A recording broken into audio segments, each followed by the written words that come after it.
Hi friends, అందరూ ఎలా ఉన్నారు? Welcome back to my YouTube channel Andhra spicy food. ఇవాల్టి వీడియోలో పక్కా కొలతలతో ఆవకాయ పచ్చడిని ఎలా పెట్టుకోవాలో చూపించబోతున్నాను. సంవత్సరం అంతా నిల్వ ఉండేలా ఆవకాయ పచ్చడి ఎలా చేయాలో చూపించబోతున్నాను. రెసిపీని ఎక్కడా స్కిప్ చేయకుండా లాస్ట్ వరకు చూడండి. ఒకవేళ మీకు నచ్చినట్లయితే మీరు కూడా ఒకసారి తప్పకుండా ట్రై చేయండి. ఇంకా ఎవరైనా నా ఛానల్ను సబ్స్క్రైబ్ చేసుకొని వాళ్ళుంటే తప్పకుండా సబ్స్క్రైబ్ చేసుకోండి. వీడియో చూసిన తర్వాత లైక్ చేయడం మాత్రం మర్చిపోవద్దండి. ఆలస్యం ఎందుకు మరి, సంవత్సరం అంతా నిల్వ ఉండే ఆవకాయ పచ్చడిని ఎలా పెట్టుకోవాలో చూద్దాం రండి. నిల్వ పచ్చడి కోసం నేను మీడియం సైజులో ఉన్నటువంటి 6 మామిడికాయల్ని తీసుకున్నాను. వీటిని అరగంట సేపు నీళ్ళలోనే అలాగే ఉంచుకోవాలి. మామిడికాయలకు ఉన్నటువంటి జీడీలనన్నిటినీ బాగా తీసేసుకోవాలి.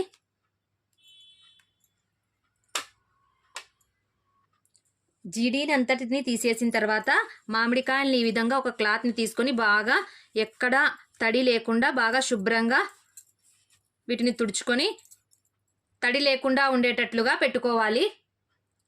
ఇప్పుడు మామిడికాయలను చిన్న చిన్న ముక్కలుగా కట్ చేసుకుందాము. మీ దగ్గర ఒకవేళ మామిడికాయల్ని కట్ చేసేటటువంటి కత్తి ఉంటే దాంతోనే చేయండి. నా దగ్గర లేదు కాబట్టి నేను కత్తిపీటతో కట్ చేసుకుంటున్నాను. చూడండి, నేను జీడీతో సహా ఈ విధంగా కట్ చేసుకుంటున్నాను.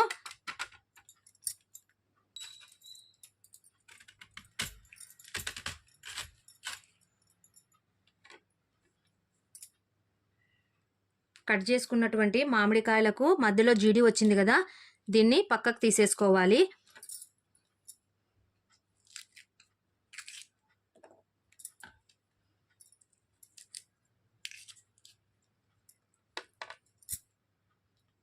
జీడీలనన్నిటినీ తీసేసిన తర్వాత వీటిని మళ్ళీ ఒక క్లాత్ని తీసుకొని ఈ విధంగా శుభ్రంగా తుడుచుకోవాలి. ఈ విధంగా ముక్కలుగా కట్ చేసుకున్న తర్వాత వీటిని ఒక అరగంట సేపు ఫ్యాన్ కింద తడి లేకుండా ఆరబెట్టుకోవాలి. ఫ్యాన్ కింద ఆరబెట్టినటువంటి ఈ ముక్కలనన్నిటినీ మెత్తబడకుండా ఉండడం కోసము నేను ఇక్కడ పల్లీల ఆయిల్ని తీసుకున్నానండి. ఇప్పుడు ఈ ముక్కలనన్నిటినీ దీనిలోనికి వేసేసుకుంటున్నాను. ఈ విధంగా వేసుకున్న తర్వాత ఒక 10 నిమిషాల పాటు ఈ ఆయిల్లోనే ముక్కలను బాగా నాననివ్వాలి. ఇప్పుడు ఆయిల్లో వేసినటువంటి ఈ ముక్కలనన్నిటినీ ఈ బౌల్లోనికి ట్రాన్స్ఫర్ చేసుకుంటున్నాను.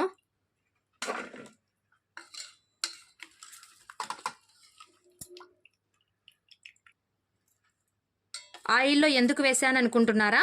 ఆయిల్లో వేయడం వల్ల ఎన్ని రోజులైనా ముక్క మెత్తపడకుండా ఉంటుందండి. ఇప్పుడు నేను చూపిస్తున్నటువంటి కప్పుతో కరెక్ట్గా నేను 5 కప్పుల ముక్కల్ని తీసుకున్నాను. ఇప్పుడు దీనికి కొలతలు ఎలా తీసుకుంటున్నాను అంటే 5 కప్పుల ముక్కలకు 1 కప్పు చిల్లీ పౌడర్ని వేసుకుంటున్నాను.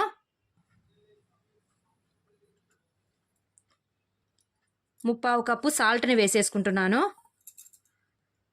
చూడండి, ఇక్కడ తెల్లవాయలను నేను 250 గ్రామ్స్ అంటే 1/2 కిలో తెల్లవాయల్ని వలిచి పెట్టుకున్నాను. పొట్టుతో సహా వలుచుకున్నాను. పొట్టుతో సహా 250 గ్రామ్స్ అండి వేసుకోవాలి. ఇక్కడ నేను మెంతులు ఆవాలను బాగా వేయించి పొడి చేసుకొని పెట్టుకున్నాను. ఇక్కడ వచ్చేసి నేను 2 స్పూన్లు ఆవాలను తీసుకున్నాను. 1 స్పూన్ మెంతి పొడిని వేసుకుంటున్నాను. ఇప్పుడు వీటినన్నిటిని బాగా కలిపేసుకుందాము.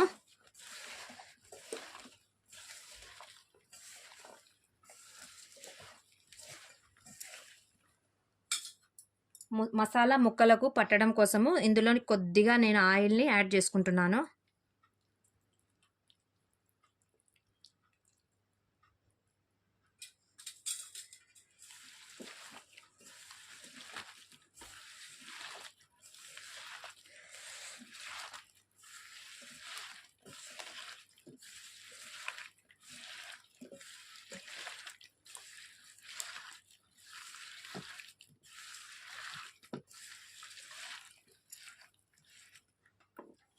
ఆవకాయ పెట్టేటప్పుడు ఏ నూనె అంటే ఆ నూనె వాడకూడదండి. పల్లీల నూనె కానీ నువ్వుల నూనె కానీ వేస్తేనే ఆవకాయకు మంచి టేస్ట్ వస్తుంది. నేను ఇక్కడ పల్లీల నూనెను వాడుకుంటున్నానండి. చూసారు కదండి ఎంత కలర్ఫుల్గా కనిపిస్తుందో. మీరు కూడా ఒకసారి తప్పకుండా సీజన్ ఉంది కాబట్టి తప్పకుండా పెట్టుకోండి. ఈ విధంగా మసాలానంతా కలుపుకున్న తర్వాత ఇప్పుడు మిగిలినటువంటి ఆయిల్ని కూడా వేసేసి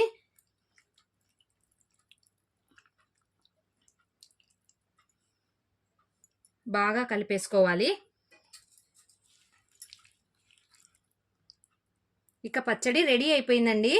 ఈ విధంగా రెడీ అయినటువంటి పచ్చడిని మనము గాజు సీసాలో కానీ ఈ విధమైనటువంటి జాడీలోకి కానీ తీసేసుకొని ఒక 2 రోజుల పాటు కదపకుండా అలాగే ఉంచుకోవాలి. 2 రోజుల తర్వాత పచ్చడిని మళ్ళీ ఒకసారి బయటికి తీసేసుకొని మళ్ళీ ఒకసారి ఉప్పు సరిపోయిందో లేదో చూసుకోవాలి. ఒకవేళ ఉప్పు సరిపోలేదు అంటే పచ్చడిలో పైన నురుగు వస్తుందండి. అప్పుడు మళ్ళీ ఒకసారి చెక్ చేసుకొని ఉప్పును కలిపి పెట్టేసుకోవాలి. ఇప్పుడు నేను పచ్చడిని ఈ జాడీలోనికి తీసేసుకుంటున్నాను.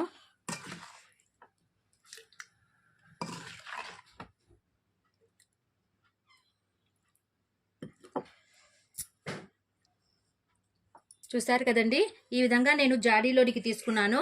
ఇప్పుడు ఈ జాడీని క్లోజ్ చేసేసి మీ దగ్గర ఏదైనా కాటన్ క్లాత్ ఉంటే ఒక కాటన్ క్లాత్ని జాడీకి కట్టేసేసుకొని ఒక 2 రోజులు అలాగే కదపకుండా ఉంచుకోవాలి. 2 రోజుల తర్వాత చూసి మళ్ళీ కలుపుకోవాలి. ఇప్పుడు ఆవకాయను 2 రోజుల తర్వాత ఓపెన్ చేస్తున్నానండి. చూడండి, ఆవకాయ కొద్దిగా మగ్గినట్లుగా అనిపిస్తుంది. ఇప్పుడు ఒక ప్లేట్లోనికి తీసేసుకుంటున్నాను.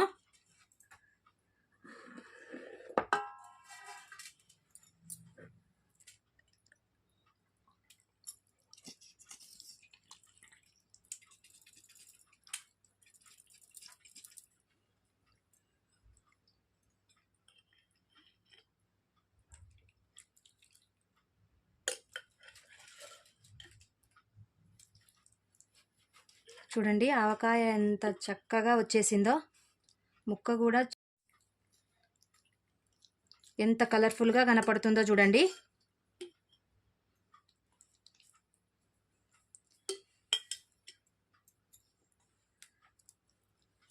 ముక్క బాగా ఊరిపోయింది. చూడండి ఎంత కలర్ఫుల్గా కనపడుతుందో. మీరు కూడా ఈ రెసిపీని ఒకసారి తప్పకుండా ట్రై చేయండి. ఇప్పుడు మీరు కూడా ఈ సీజన్ స్టార్ట్ అయింది కాబట్టి మీరు కూడా తప్పకుండా ఆవకాయ నిల్వ పచ్చడిని పెట్టుకోండి. నా వీడియో నచ్చినట్లయితే ఒక లైక్ చేయడం మాత్రం మర్చిపోవద్దండి. మీ ఫ్రెండ్స్కి రిలేటివ్స్కి కూడా షేర్ చేయండి. ఇంకా ఎవరైనా నా ఛానల్ను సబ్స్క్రైబ్ చేసుకునే వాళ్ళు ఉంటే తప్పకుండా సబ్స్క్రైబ్ చేసుకోండి. Please do like, share and subscribe friends. Thank you for watching. Take care. Bye.